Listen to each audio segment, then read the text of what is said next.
react. You can just smile, Greg. You It's can fine. react. Yeah, you can actually have reactions. You can read and react if you Wow. want. Yeah. I'll try my best. Be a human but not being. too much. Yeah. It's not cool to do too much. All right, stop talking. You're doing too much. Before the Fellowship was the greatest story you've never heard. I'm Greg. I'm Dan.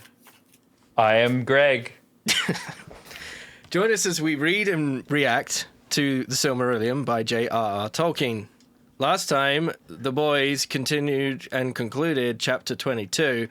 With Thingol's death, Melion's power was withdrawn from the forests.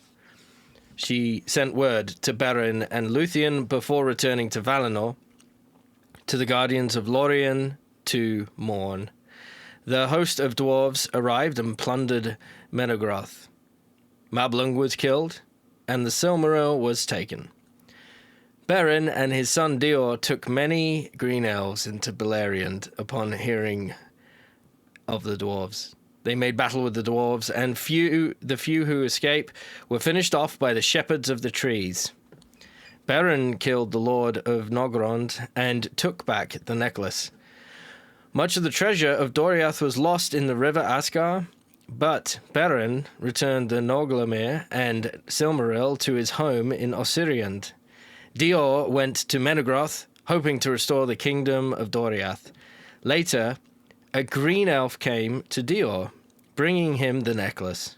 He recognized this as a sign that Beren and Luthien had died. The sons of Feanor heard that Dior possessed the Silmaril and demanded it, but he did not answer. They assaulted Menegroth, and Celegorm, Curufin, and Caranthir fell. But so too did Dior. Dior's sons were forced to flee into the woods, but Elwing, his daughter, and the remnant of his people escaped with the Silmaril. Today we begin chapter 23 of the Quenta Silmarillion, which is found on page 238 of the second edition. Chapter 23 of Tuor and the Fall of Gondolin. It has been told that Huor, the brother of Hurin, was slain in the Battle of Unnumbered Tears. And in the winter of that year, Rhiann, his wife, bore a child in the wilds of Mithrim, and he was named Tuor, and was taken to foster by Anael of the Grey Elves, who yet lived in those hills. Now when Tuor was 16 years old, the elves were minded to leave the caves of Andoroth, where they dwelt, and to make their way secretly to the havens of Sirion in the distant south.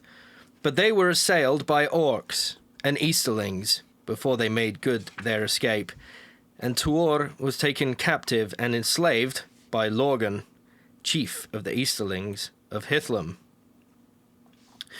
For 3 years he endured that thraldom, but at the end of that time he escaped, and returning to the caves of Andoroth, he dwelt there alone, and did such great hurt to the Easterlings that Lorgan set a price upon his head.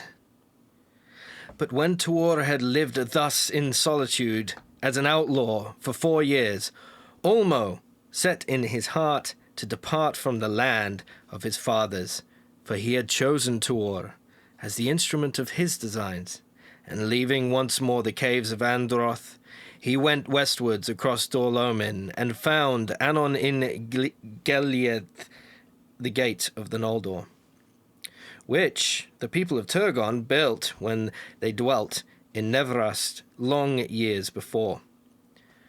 Thence a dark tunnel led beneath the mountains, and issued into the Cirith Niniach, the rainbow cleft, through which a turbulent water ran towards the western sea. Thus it was Tuor's flight from Hithlum that, marked by neither man nor orc, and no knowledge of it, came to the ears of Morgoth. And Tuor came into Nevrast, and looking upon Belegia, this great sea, he was enamored of it, and the sound of it, and the longing for it were ever in his heart and ear, and an unquiet was on him, that took him at last into the depths of the realms of Ulmo. Then he dwelt in Nevrast alone, and the summer of that year passed, and the doom of Nargothrond drew near.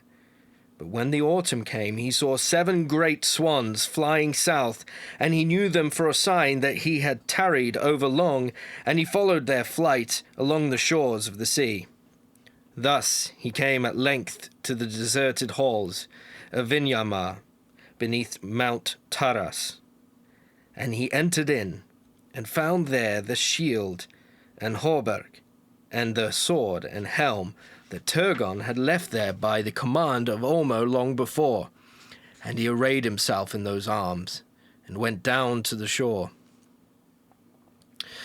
But there came a great storm out of the west, and out of that storm Ulmo, the Lord of Waters, arose in majesty, and spoke to Tuor, as he stood beside the sea.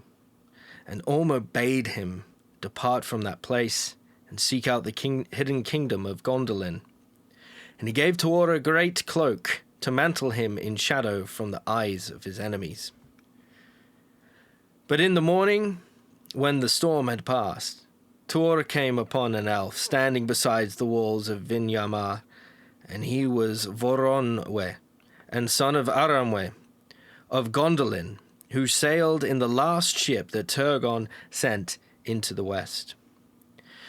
But when that ship, returning at last out of the deep ocean, foundered in the great storm within sights of the coasts of Middle-earth, Ulmo took him up, alone of all its mariners, and cast him onto the land near Vinyamar.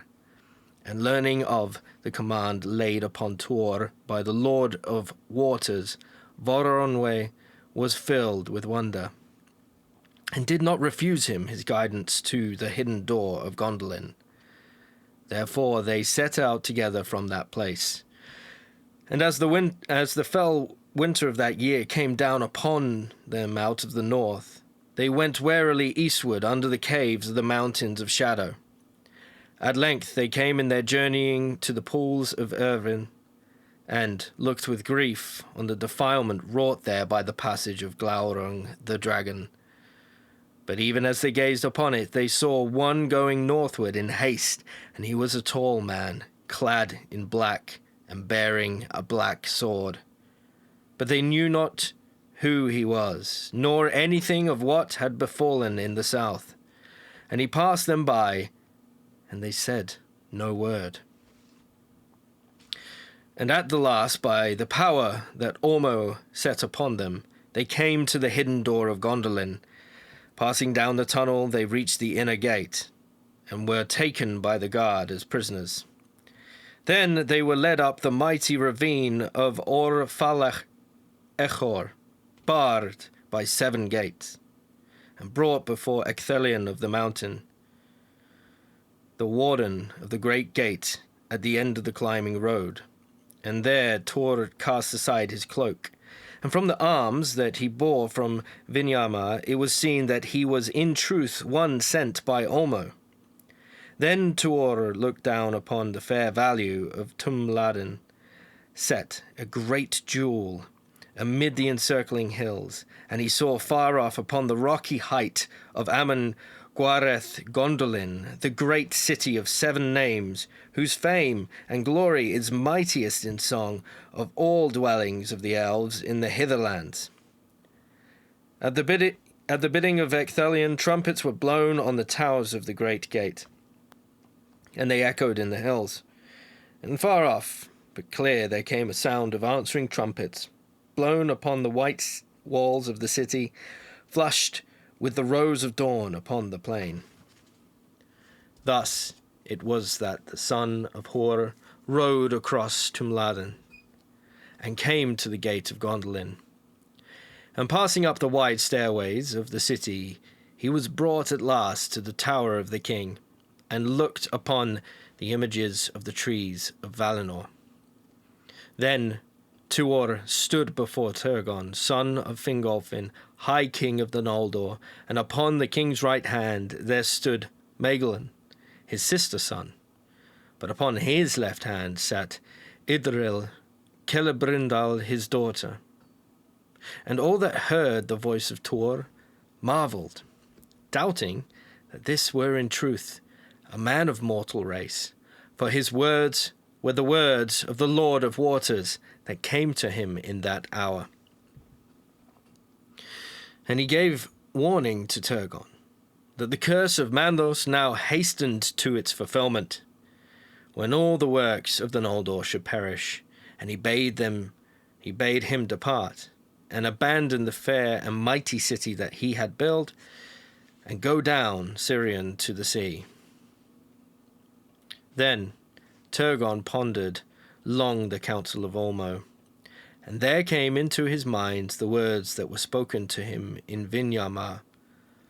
Love not too well the work of thy hands, and the devices of thy heart, and remember that the true hope of the Noldor lieth in the west, and cometh from the sea.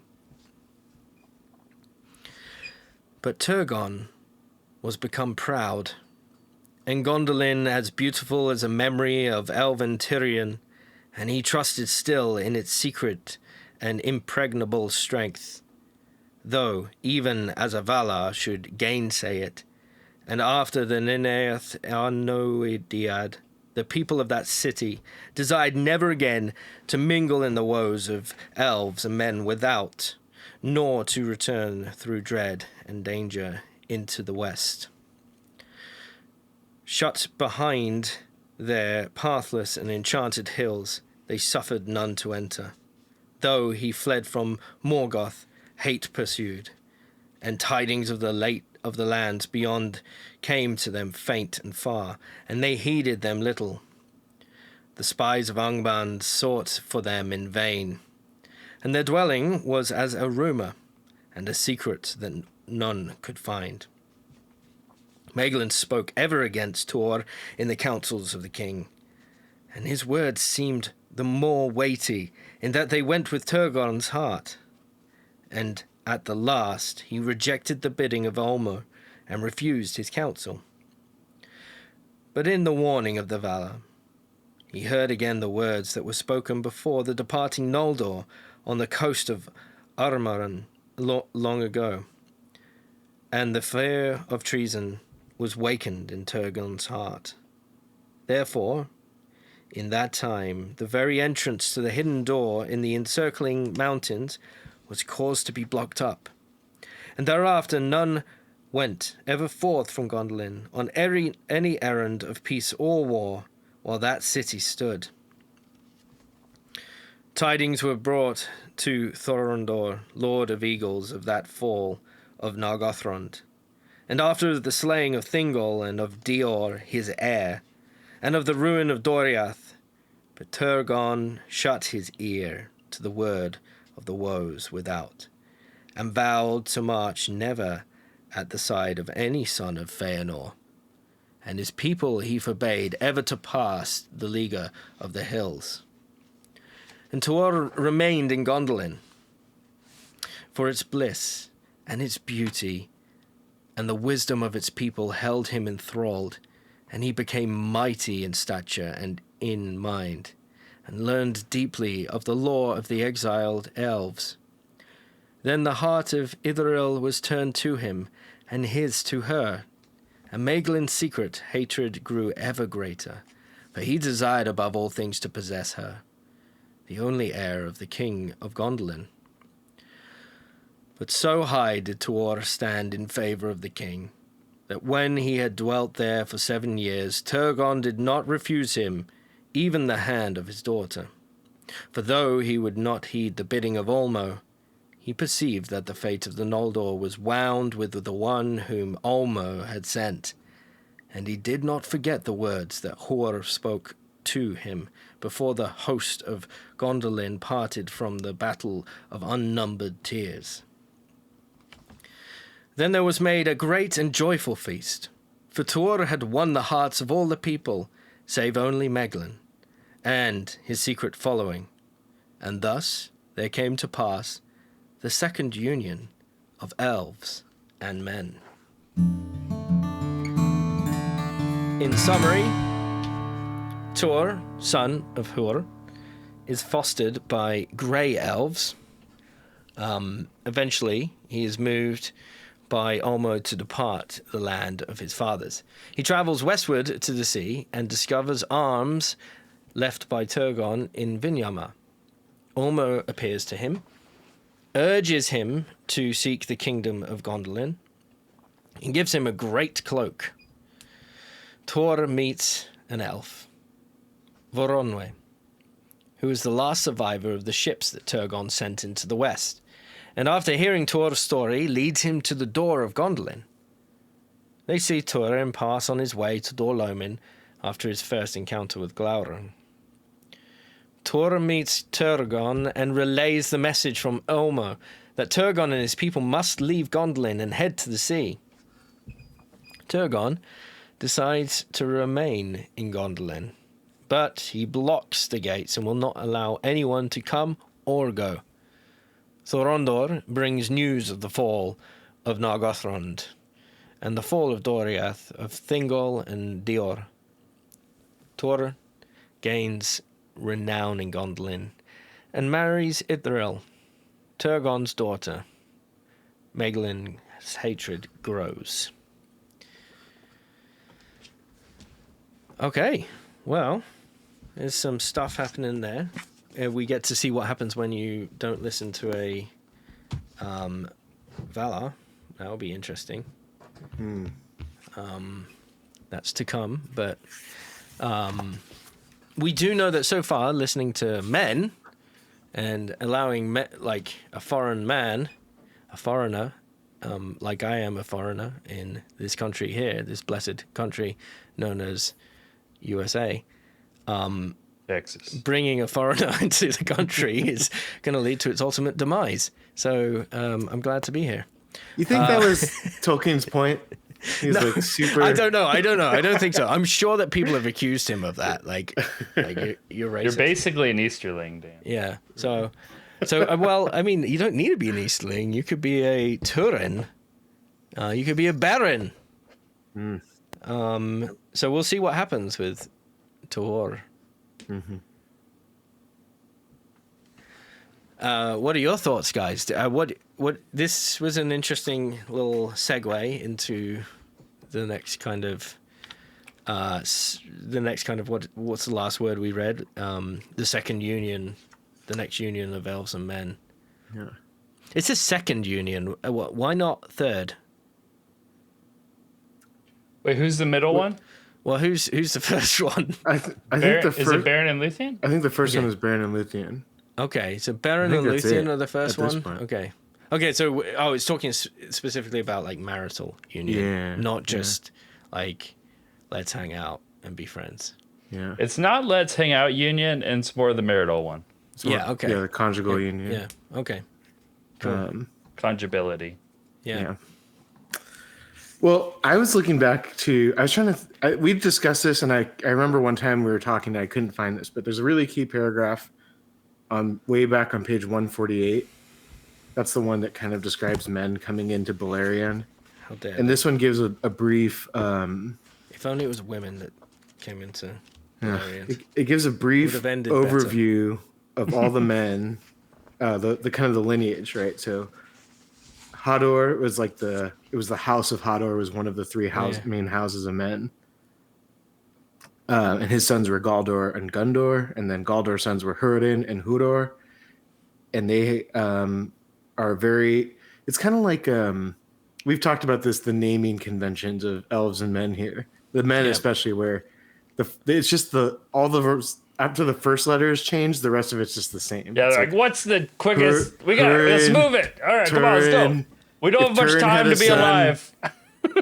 if Turin had a son, he would be Murin. Yeah. And then Murin would have a son named Like Wurin. you could turn your name easily. It'd just be Grurin. Yeah. Yeah. Gudurin. Yeah.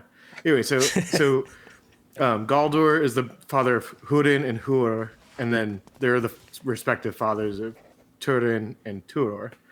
But it lays out here this whole thing. And this is what it says. This is kind of interesting for us. It says, and the son of Húrin was Turin, the bane of Glaurung.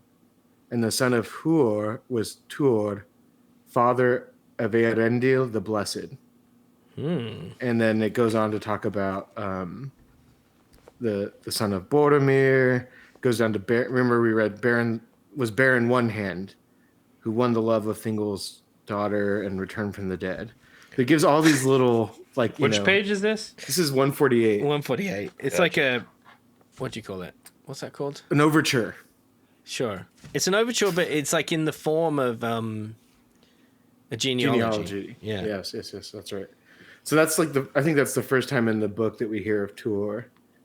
Gotcha. Just this little reference. It's also the first time we hear of Bregolas, not to be mistaken for Gregolas. Right. Because Bregolas is there too, but he didn't live long. Yeah, he didn't live long. Yeah. He For died. the rest of his soul, if he has one.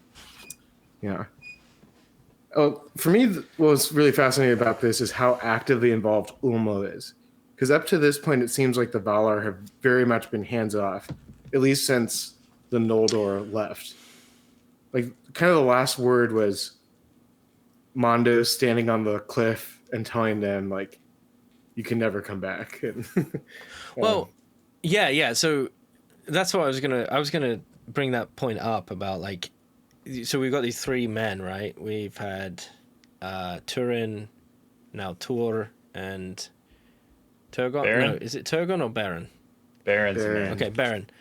I was just wondering if, like, Valar was particularly interested in the works they were doing in their being in these elven kingdoms.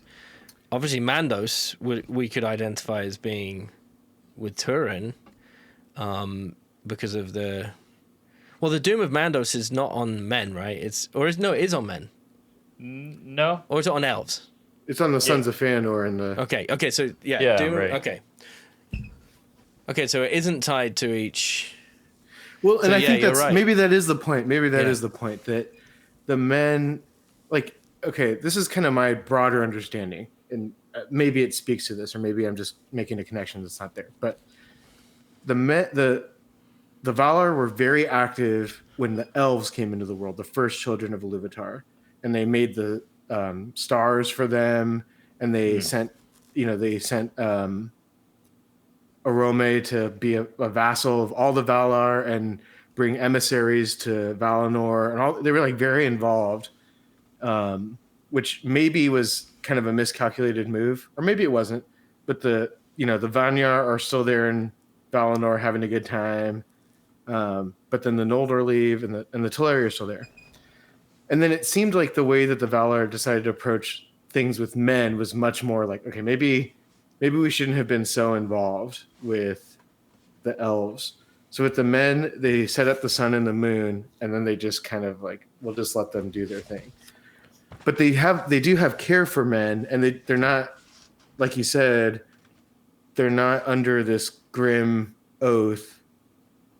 So there's kind of like obviously the Valar care about the children of Iluvatar. I think even from when we read about the music, it's talked about that they have like a special fondness for the children of Iluvatar because they're somewhat mysterious, especially men who die. So maybe it is that they kind of had this hands-off approach, but things are just getting worse and worse, so they're more involved now. Okay, but so who was the Valar that kind of went off on his own but didn't go full send Morgoth? Oh, to make the dwarves? Sure. That was Ale, but Ale? No, there was another one. Wasn't there another one who was like kind of friendly with Morgoth after Morgoth? that was one of the Maiar. That was Steve. His name's Steve. Steve. Yeah. Steve the Maya. There was another interaction. I'm trying to think of how the Vala interact in Middle Earth, and the other one I can remember was when Maedhros was upon Thangorodrim. And then was it Fingon, one of the Gons? Yeah, Fingon. Yeah, Fingon is the one like who saved him. prayed to Manwë, basically, Right. to guide his arrow as he shot it. The reason why I ask about the Morgoth thing is that I don't really know what Ulmo's motives are here. Like, maybe that was explained in the previous chapter and I missed that. But in the second paragraph at the top, it talks about Tuor living there in solitude, and And then what Ulmo's going to do, he sets it in his heart to depart from the land of his fathers, for he had chosen Tuor as the instrument of his designs. What are these designs? Is he going rogue right now? Are we about to see him trying to make something happen? Or is he doing the bidding of Ilúvatar? It does seem like Find out Ulmo in next has... week's episode of... Yeah, Captain Planet. Yeah. Ulmo, it seems, has been the one who's been the most involved in one way or another. Because didn't he put like Turgon to sleep or something and told him to make Gondolin in the first place? Yeah, in his dreams and stuff like that. He's been like pretty involved, and he seems to be. I think it said that right from the start that he was like, it was from a good place. It was from his care for men and elves that he's involved in them with them. I think it even said that he wouldn't even return to Valinor for councils. Like he just did his own thing. Yeah, okay. In Middle He's Earth. the one I'm thinking about. Like he's doing his own thing. He's a little bit, I don't know, edgy or something, angsty. Well, I think the one you're talking about was Ose, who, if it is, that's probably the name we've forgotten the most times in this whole podcast. But wait, is Ose a Valar? Ose is the Maya who's a vassal of Ulmo, and he's the one that turned to Morgoth, and then his wife converted him to the light side. How dare he? Yeah. Yeah, Cameron, what are your impressions on this chapter? What are some things that stuck out to you? I like the quote, "Love not too well the work of thy hands and the devices of thy heart, and remembereth that the true hope of the Noldor lieth in the west and cometh from the sea." Didn't we hear that earlier? Yes, we did. I can't tell you where, but I know we did. Because I remember this, "Love not too well the work of thy hands and the devices of thy heart." It's very similar to a psalm in sacred scripture, the Bible. But yeah, we need to find it, because it would be good to just see the context of when it was first uttered, and does that speak into this episode? I'm pretty sure it's when Ulmo first told Turgon to because it's from Turgon. Set up Gondolin. Oh, yeah. You found it? That would be the place to look. Turgon. You got your Turgon? I'm going to find it. Oh, I found it. I did find it. Oh, nice. No index. I found it. win. 125. Okay, it's part of a longer chunk of dialogue here. Okay, So- page 125. It's like near the bottom of Yeah. 125. It says, "Then Turgon prepared to depart from Nevrast and leave his halls in Vinyamar beside the sea. And there Ulmo came to him once again and spoke with him, and he said, 'Now thou shalt go at last to Gondolin, Turgon, and I will maintain my power in the Vale of Sirion and in all the waters therein, so that none shall mark thy going, nor shall any find there the hidden entrance against thy will. Longest of all the realms of the Eldalier shall Gondolin stand against Melkor, but love not too well the work of thy hands and the devices of thy heart, and remember that the true hope of the Noldor lieth in the west and cometh from the sea.'" That's so cool, because he's almost saying he's going to basically stand guard. And however many years or centuries he's been in the waters of in the Vale of Sirion, in the waters, like how many years and years he's been there. And then Turgon remembers these words he spoke long ago, like, don't love the city too much, because the true hope is beyond the city. So that's awesome. Two things that I want you guys to comment on. One, just how awesome it is that he's like referring to a quote like that previously was said, but it's kind of in passing. It's not like a central piece of the story. Like lots of writers will have their like this piece of wisdom come back into the story, but it's very deliberate in other authors' works. But here it's just you could miss it. You could read past this and just be like, oh yeah, that's good advice. So that's something I want you to comment on. Thing number 2 is Psalm 118, 118, verse 8. This is the verse that it reminded me when we read it way back on page 125. Better to take refuge in the Lord than to put one's trust in mortals. So, like, not loving the work of your own hands, you are the mortal in that situation, and the lands beyond in the west is the Lord. I wonder to what extent the scriptures and how they are poetically arranged, particularly in the Psalms, influence Tolkien's literary choices here. What are your thoughts? Probably not at all. Yeah, you're right. Yeah, because it's not significant. Luthien loved Immortal.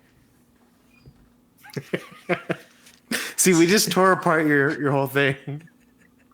Well, no, it's not my thing. It's God's thing. It's the Bible. Yeah, we tore it apart. Hey. Well, people like Aquinas who read so much scripture, and it's pre-internet, obviously. Yeah, just think of what he could have done if he had the internet. It's basically pre-printing press, and he writes his Summa Theologica, and it's like he's just quoting scripture left and right.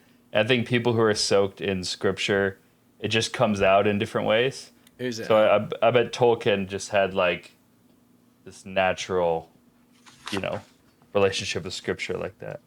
Yeah. Yeah, and he was actually involved with I don't know if our viewers know this or if you guys know this. He was involved with a translation of the Bible. So there's a very famous translation of the Bible, the New Jerusalem Bible. I'm pretty sure it's the New Jerusalem Bible and not just the Jerusalem Bible, but someone can correct me if I'm wrong. But he was on the editorial team. So I have a copy of this Bible with its commentary. It's a big one. Cameron, you have one too, actually. If you go to the credits of the Bible, you'll find Tolkien's name. You can't miss it. Is Guy K in there? It is what? Guy K in there? I don't think so. No, but clear as day. Jolkien, Tolkien. Tolkien. Is written. Old Ronald. This reminds me. This is a topic for another time, but I did pick up a Guy K book. I really want to read some of his stuff. Yeah. Have you emailed him yet? I have not emailed him, but I probably will after. He can come for the episode finale, or he can just be on our. He can play the game with us. Yeah, that's possible. That's possible too. You might be interested in that. Yeah. If you guys want to hear a more detailed, I believe it's more detailed in the Unfinished Tales, Tuor and his coming to Gondolin. It describes Ulmo, and it's one of the most epic things I've read. But what is it? Which book? Is it one of these ones? Are those the histories? No, it's not. Book of Lost Tales. Yeah, it's one of the Book of Lost Tales. Okay. I'm holding up on screen for Cameron to see a 5-volume book series of just like the extra stuff that Tolkien didn't get round to finishing, and his son compiled it together. I remember reading the story Histories of Middle Earth. Tuor and his coming to Gondolin in the Book of Lost Tales, and thinking, wow, this would have been great to include in the Silmarillion. And then I just realized we just read like a super abridged version of that. Yeah. That's funny. Yeah, it does move quickly, but I think it's kind of cool because we are coming right up to the end, and something I noticed about this story is that it does end kind of abruptly, but that's sad. Kind of like this podcast. Yeah, it's gonna not the sad part, the abrupt ending. Abrupt ending part, yeah. Did you guys notice there's mention of just there? Did you notice that Turgon was mentioned? Sorry, say that again. Did you ever play the original Half-Life game? Oh yeah. Okay, did you ever play the like spin-off ones? Yes. Yeah, like where you play as like Blue the security Shift. where you play as the security guard? That was awesome. And they kind of have like these intersecting They cross over. They cross over, right? Yeah. We just saw that right here. This is 239. It says, as Voronwë and Tuor are going towards Gondolin, they saw one going northward in haste, and he was a tall man clad in black and bearing a black sword. But they knew not who he was, nor anything of what had befallen in the south. And he passed them by and said no word. And that has to be Turgon. Really? Like, does that work mathematically? I can't do that It does, because what they said later was that after Turgon closed the walls to Gondolin, that Doriath fell. Dude, So- that's huge, man. Yeah. So, So they just crossed paths, really. Like, Yeah, but and at it what must have, point? yeah, it must have been like, like, what state of mind is Turin in? That's what it I'm must most have interested been in. closer to when. Is he like on the hunt for Niniel? I think it's before that. I think it's like when he's possibly when he's going to try to rescue Beleg or something like that. But or maybe when he's sent by Glaurung on this like false mission to go find his mother and sister. Wow. It might be one of those points. That's another thing that you could just pass over and never think about it again. This is incredible. That's also another cinematic element of Tolkien's writings. I wonder if that was a Ronald thing or a Christopher thing. Maybe Christopher's like, oh, I got this great idea. I'm gonna do this. Yeah, it's true. It could be. Other thoughts, guys? The last thing would just be this. We are reintroduced to Myglin, who we haven't really heard much about, but he had a whole chapter devoted to him and his darkness, and he has this desire for Turgon's daughter, who's his cousin, I guess. Anyway, There's a lot of jealousy in this. a lot of story. darkness. Yeah. Myglin, I just can't. The one thing I can't get over is that Myglin's not a girl. It just sounds like a feminine name to me. Like Megan. Yeah. Cameron, how about you? You haven't said many words. Do you want to say one more word? Yes. All right. If you like what you heard, go ahead and rate us 3 Silmarils out of 3 and follow us everywhere at Before the Fellowship. Join the discussion on Discord where Cameron is going to give his full dissertation on his last word, yes. And send any comments or questions to beforethefellowship@gmail.com. Join us next week as we read the greatest story that we've almost finished reading together, The Silmarillion by J.R.R. Tolkien.